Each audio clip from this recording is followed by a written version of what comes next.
What's up, Summoners? King Blade here. Today, we're going to be talking about the current balance changes that rolled out yesterday and the ones that are coming out in the future.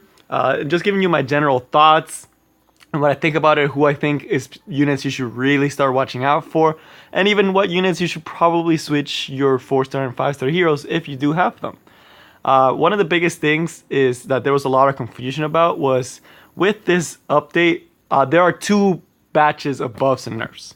A lot of people didn't seem to realize that when they read their initial. So people thought that this was the patch where all the Moonlight heroes would get nerfed. That is not this patch. That will be the September patch, which is the one right before Arena Season 3 starts.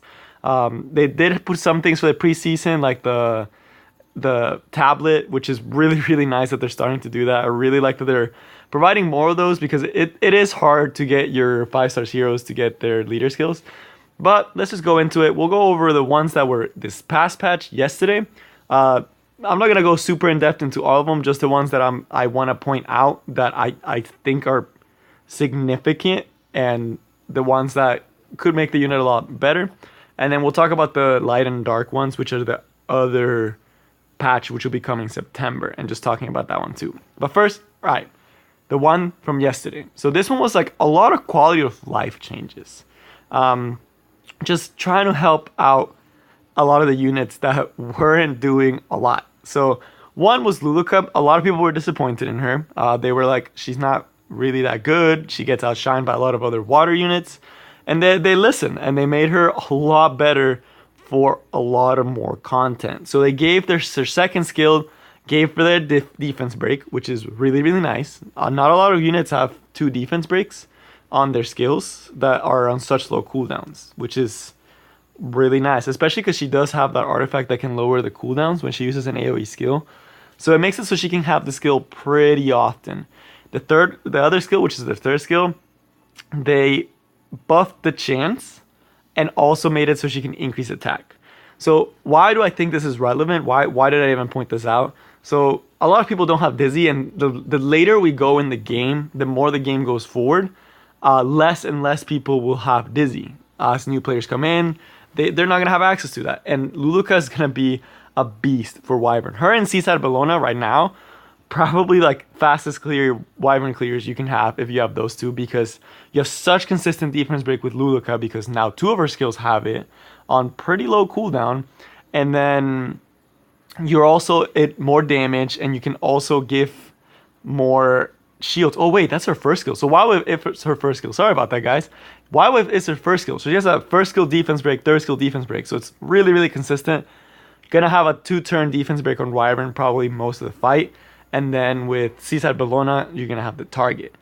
So that's just really strong. The other part where a lot of people haven't been talking about as much is y'all have to remember Luluka is a mage, and she has access to Lele Violin, which I hope they make it again, because that's honestly was one of the best event artifacts that they've ever done. Lele Violin is a mage exclusive that after you attack, it removes a buff. And with Lula having 2 AoE skills and so much defense break and shield potential, she is perfect for Asimec Hunt 11, where you need a lot of AoE, you need a lot of shields to survive rage mode, and you need a way to strip buffs.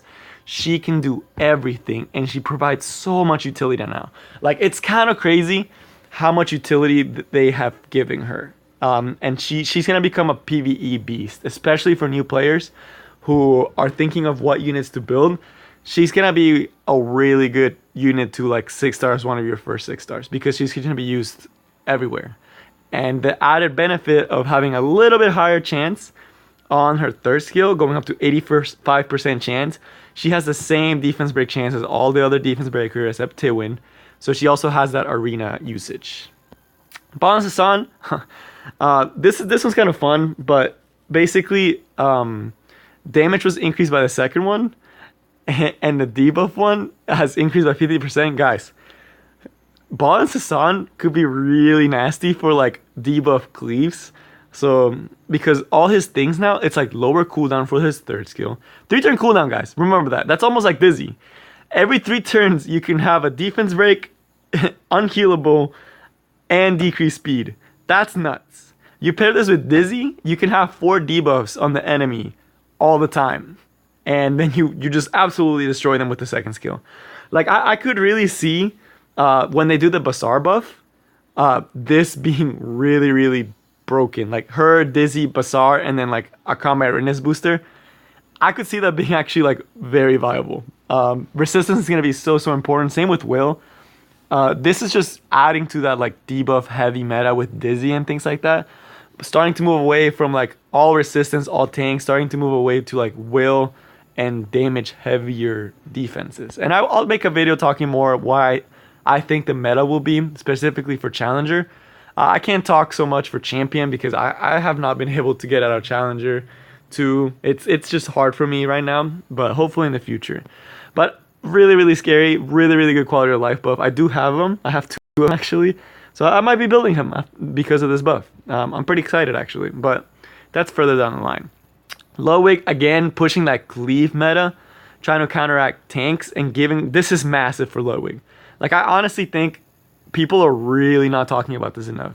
Ludwig's going to be one of the best cleave comp units because now he can give himself invincibility. He can give himself... he has a 35% chance to stand, which is like whatever. But he can give himself invincibility. All you need to give him is basically Will at this point. But it doesn't even matter at this point because he already cleaves defense with 20% of the that's nuts. That already is like, wait, he can already cleave without setup. That's nuts because that means you can just have an attack buffer and such, like let's say like the people, you know, with all the moonlights, if you got auxiliary lots and you do it on Ludwig, give him that attack buff. That's all he needs now because he's gonna kill something. He's gonna kill the priority unit. And with Crimson Armin en route to get nerfed, this is gonna be big. Like you won't feel it now because the meta's still gonna be like super stupid tanks with Dizzy right now and like with Sage Ball. But that's not gonna be the case in the future. And Ludwig, with these small changes, he's gonna be a beast. It's gonna be sick. It's gonna be really nice. We're going to be moving to a very fast meta. Tenimbria, nothing super crazy. I saw this and I was like, not super impressed. Just better quality. It's quality of life changes. She's still really good for setting up, but not much to that. She is one of the higher defense breakers, like in terms of damage. But you also have Luluka now, so nothing super crazy there. Leo is another one that's kind of... It's going to be a mini Aramintia. I like Moonlight Aramintia because now you have 50% chance to proc Sparrow Drive. This is his regular one. And then I think Sparrow Drive is the one... It's like more damage. But then the third skill, which is this one, they put this up to 75% chance to stun. It's not Moonlight Aramintia broken, but still, guys, a 4-star unit that has a 75% chance to stun, that's nothing to laugh at. That's scary. That's really scary. I wish they showed what Sparrow Dive does, because Flying Raccoon is the one that stuns. I think Sparrow Drive is another AoE. But it's going to be like a mini Moonlight Aramintia for the people that don't have Moonlight Aramintia. He's an option. So if you have a Specimen Cess and don't have a Moonlight Aramintia, this is actually a very viable option for you. Nothing meta breaking, but definitely good. Roman, you're starting to see what they're trying to push for, because I really do think the next meta is going to be, Will's going to be really, really big, because there's a lot of units that apply heavy debuffs, and there's not as much defensive, like with Crimson Armin gone, it's going to change everything so much. There's not going to be as many tank, like there's not that super tank heavy option, which is going to make it so you have to have Will in like different ways and different tank comps. So this is kind of going to, I'll make a video for sure talking about what I think the meta is going to look like for season 3 and and then actually seeing how it does, so then you guys can play me if it's like super different. But this is again moving towards that, having another unit that can really take off buffs, take off immunity, and take off all those like Queen CCs. It's just really, really nice, and I think they're gonna be coming back. Like him and Basar are gonna be really, really big in the future. Ricker is he's still bad. Nothing crazy. He's still not that great. I'm not super impressed with him. The Ross one I kind of like, because it's like for the people that are coming in, this is pretty nice. Is he like good now? there's still a lot of units that do what he does, but better. Really nice quality of life change. Nothing super stupid. He still needs like a lot to make him good. Like if he could give defense to everyone on the team, he might be like a pseudo Crow. But until that happens, I don't see Ross being that relevant. So that takes care of the buffs or this patch. Not a lot of quality of life changes for units that just haven't been doing anything, but also like setting up for the meta for season 3. And you can already start seeing what they're trying to go for like the offensive side, where they're trying to do more debuffs, more cleaves, and then for the defensive side, they're trying to give more like health, like sustained tanks, so like Corvus. People were saying they're going to nerf Corvus. They're not going to nerf Corvus. I think that's actually what they want. More units like that. More units like Moonlight Cecilia, where they're buff heavy, but not damage reducing, if that makes sense. Like Crimson Armin there's nothing like her. And the fact that they're nerfing her kind of shows you where we're going to be going in the future. So now, I can't talk too much about this one because it's going to be a lot of like it's not all the changes. It's more just saying who most likely will get a change. And like things like quality of life stuff for like heroes and things like that.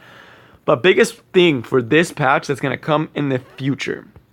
Silver Aramanthia, guys, the nerf they gave her, I'm happy they didn't nerf her too bad because she wasn't doing a lot. She's still really good, but she wasn't doing a lot. It was just like drops a giant meteor.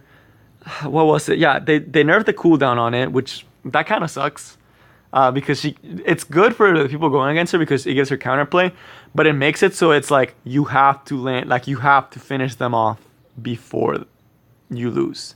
And then the combat readiness lowered. They're just giving her the sustained. It's kind of like the Falconeer Clury treatment, where they don't really take anything out of their kits. They just make it so they lose the sustain. So they have a clear disadvantage against tankier teams. Because now you can't just perma-stun them as easily. And that's just what they decided to do with her. Biggest thing is with these Moonlight patch, you can refund for any 5-star. So the one 5-star that I honestly feel like or any 4-star if you have Crimson Armin, but for any 5-star for Silverblade Aramanthia, guys, if you have Silverblade Aramanthia, unless you really, really, really like your Silverblade Aramanthia, she's going to be one you're going to change. And the ones you can change for, there are a lot of videos out there talking about who you should change it for, but the one that I honestly think is going to be the most meta relevant is going to be Maid Chloe. I honestly, like every time I go against a Maid Chloe, I get tilted because she's starting to become a really, really big threat, and more people are getting her. And she just adds so much to your defense and your offense because the revive gives attack buff. I really do think, unless you really like your Silverblade Aramanthia, I would probably switch her for either Sage Ball, because as we'll see here, Sage Ball is not really getting that big of a nerf. Sage Ball is literally almost the same. Like, I was not happy with the nerf that they are giving him. He's still the same broken unit. But again, I understand they can't just nerf them to the ground. I just wanted them to give him less consistency. That's all I wanted, but they didn't do that. So if you have an Aramanthia, there's no reason why you shouldn't get Sage Balances on. It's just better, by far. Because it's stripping buffs, is putting people to sleep, it's doing a lot. And he's just strictly better than Silverblade Aramanthia at this point in terms of PvP. He just has more uses. All they did was take it to 20%, which is still like, that's still a ton of combat readiness boosting. He's still going to be cutting. He's still going to be doing Sage Balances on things. He's still basically the same character. But that's why they're buffing other units to try to make him come down. But he's still going to be, he's basically the same, guys. He didn't get touched. So if you have Sage Balances on, I would honestly keep him. Unless you really want to go for a Maid Chloe. He's still really, really broken, and he'll still be part of the meta, which is going to be a lot of strip and control. The last one is Arbiter Vildred. They took off the attack buff, and that's pretty significant because now he can't one-shot tank teams. So they gave him a clear weakness. Is he poo-poo tier? No, he's not doo-doo tier. He's still really, really freaking good for a Moonlight unit. Out of all three of these, the only one I would really change is Silverblade or Amenthia. The other two, if you had them, the only reason I could see myself trading any of them is if I really wanted a unit that could promote my team super duper hard. But I would keep Arbiter Builder. I would keep my Sage Balances on. They're still broken. They're still really, really good in the meta. The Arbiter Builder, I could see because of Lilibet getting a buff, potentially, where you might want to trade him off, like looking towards the future. That could be a thing, but Sage Balances on is still here to stay. And last but not least, this right here is the biggest change they could have done to the meta to just absolutely turn it upside down and change everything. Crimson Armin nerf. This is huge. I have a Crimson Armin. I use her a lot. Not in Arena as much. I use her for PvE and Guild Wars, but I see her a lot in PvP. And this nerf is significant. It's actually like, this hurts. Like, I'm not even gonna play it down, guys. It's huge. It's actually like, you probably are not gonna see her almost at all. They make the damage reduction for crit damage to have a maximum of 15%. That means the base starts with 10%. That's artifact level, guys. Aureus does more work than this passive does now. Like, Seaside Bologna protects herself more than this protects Seaside Bologna. Like, it's nuts. It's huge. Like, and then on top of that, they took off the immunity from 3 turns down to 2 to match all the other immunity givers. That just kills her PvE. Like, as a PvE player, this means that if you burn her S3, you won't be able to have immunity up 24/7. So in terms of PvE, Angelica by far now is the superior immunity provider. Even Kitty Cat Clarissa is better than her now at PvE. It's a big nerf to Crimson Armin. It's a sad day for Crimson Armin owners. I'm a little sad, but I'm so happy that they did this. I was getting tired of losing to Crimson Armins. And this makes it where it's like, she's still unique in the fact that there's no other unit in the game. And there's no artifact at the moment that reduces crit damage taken by all allies. So she's still going to see some play, but she's just so neutered. It's almost not worth it. 15% is not going to do a lot. Yes, it's going to be annoying, but it's not going to do a lot. It's not going to be the break it or make it. I'd rather have an Assassin Cartuja and then have a 15% chance of missing. That's a lot more than 15% reduction. She's still going to see some play as a light tank, but nothing like she's now. And that's going to turn the... Oh, man. I'm excited for the meta. I'm excited for the changes because I'm a Cleave team user. Oh, maybe I'll finally get to champion now, guys. Like Crimson Armin is gone. Last but not least, I won't be going super in depth. It's just like kind of like a, hey, these are the units that if you were waiting for, they are still looking at them. You just gotta wait. Basar, Yufine, Lilibet, Lidica. Okay, out of all, Basar kind of needed it. I think he was already good. So I think he's gonna be broken, especially if Will becomes a big thing. Basar is gonna be nuts. Like, he's gonna be S tier arena, and he's gonna go from doo-doo tier to like S tier. Everyone's gonna want a Basar soon. Yufine, again, it's nice because a lot of people are gonna be using Will. She's gonna be, if they do a lot of damage or a lot of like utility, like she could be really good. Yufine has the potential to be really good. Lilibet, again, really just literally give her more damage.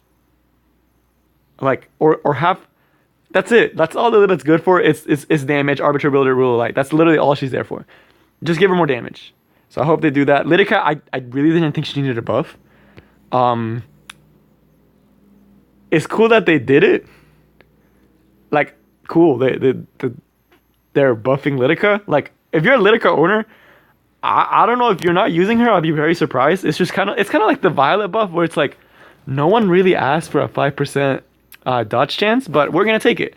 And then last but not least, Assassin Kali. It's gonna be kind of nice, so she doesn't just become a one hit wonder. So the rest is kind of like pretty neat stuff. They've been on the ball, guys. Like I really do think that like they're really trying to balance the game and make it healthier.